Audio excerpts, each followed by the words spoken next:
사람들은 세상의 부당함에 대해 이야기하면 세상은 원래 부당한 것이고 개인은 주어진 환경을 극복해서 자신의 인생을 최대한 좋게 만들어야 한다고 말해. 굳이 그런 것에 대하여 언급하고 논해보아야 어차피 바꿀 수 없는 것이고 변하지 않는 것을 바꾸려고 노력하는 것은 미련한 일이라고 생각하지. 오히려 힘들고 어려운 것을 회피하고 편하고 쉬운 것만 하고 싶은 개인의 불평이라 생각해. 물론 그것은 틀린 말이 아니야. 자신의 힘듦과 세상의 부당함을 아무리 말해보아야 그것을 어떻게 바꿀 수 있는지, 그것의 원인이 무엇인지 제대로 파악하고 있지 않는 한 결국 남에게 문제를 해결해달라 조르는 것밖엔 안 되니까. 게으른 불평쟁이거나 타인을 이용하여 이득을 보고자 하는 사기꾼인 경우도 많아. 하지만 중요한 것은 세상 모든 일은 양면성을 가지고 있어. 모든 것이 때에 따라 옳기도 하고 그르기도 하지. 세상의 부당함을 논하는 것은 어려운 일이지 불가능한 일은 아니야.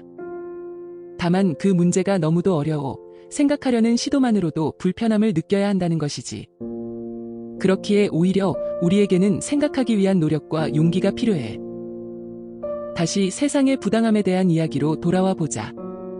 우리는 누구나 세상이 개인에게 부당한 과제를 내주고 있다는 것을 알아.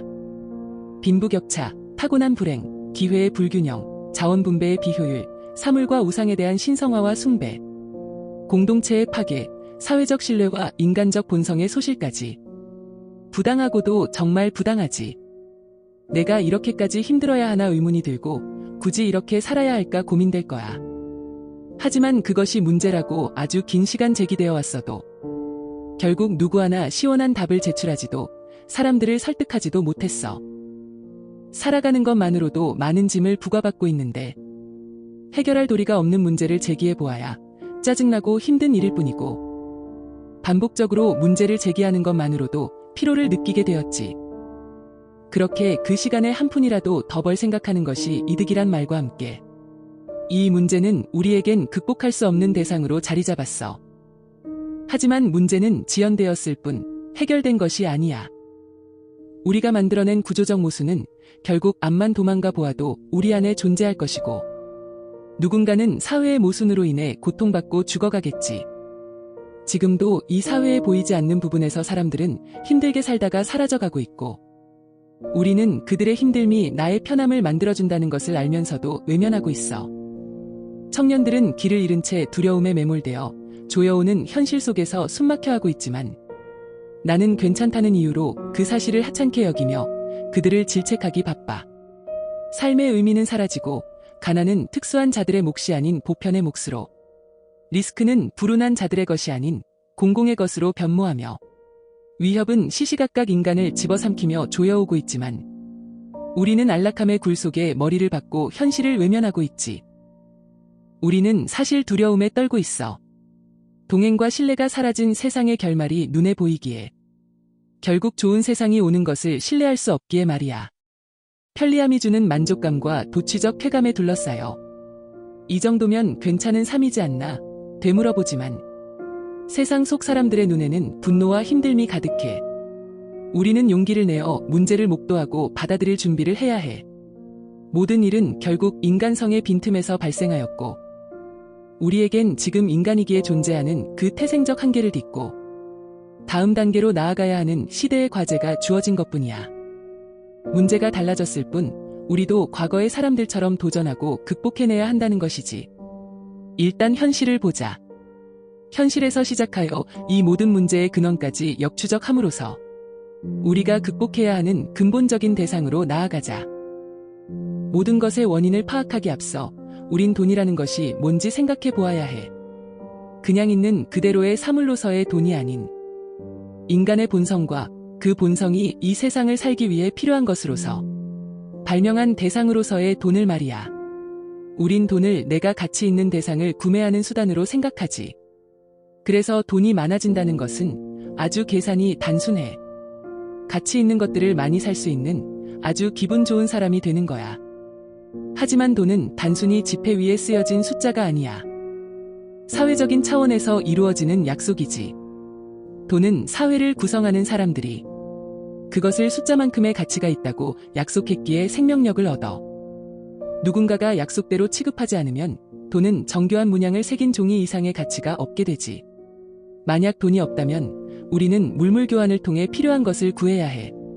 누군가에게 무언가를 주거나 일을 해주며 그에 상응하는 대가로 받아야 하지. 아니면 미래의 대가를 주거나 받기로 약속하고 상대를 신뢰하는 수밖에 없어. 나중에 뭐 줄게, 나중에 이거 해줄게 이런 식이지.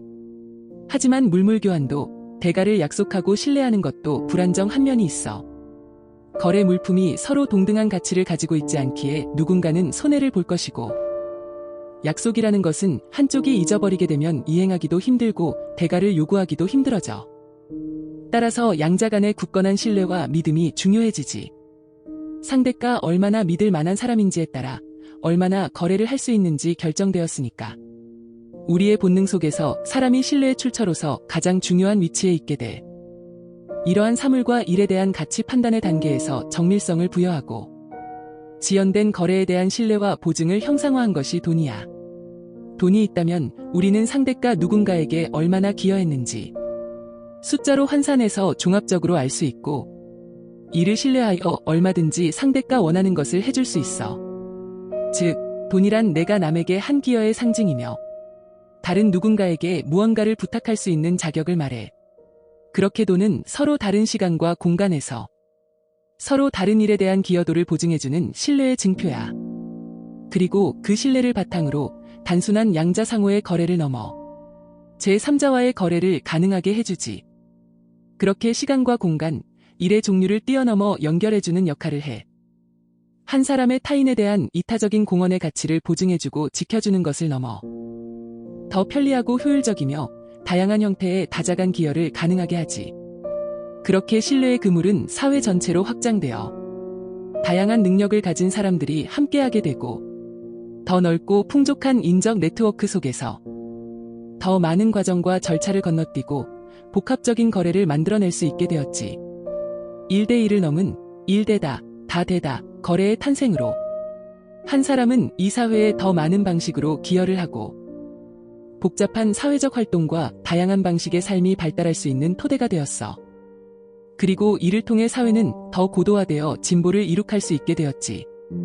이 모든 것을 결국 사람이 사람을 이롭게 하기 위해 노력함으로써 이루어진 거야.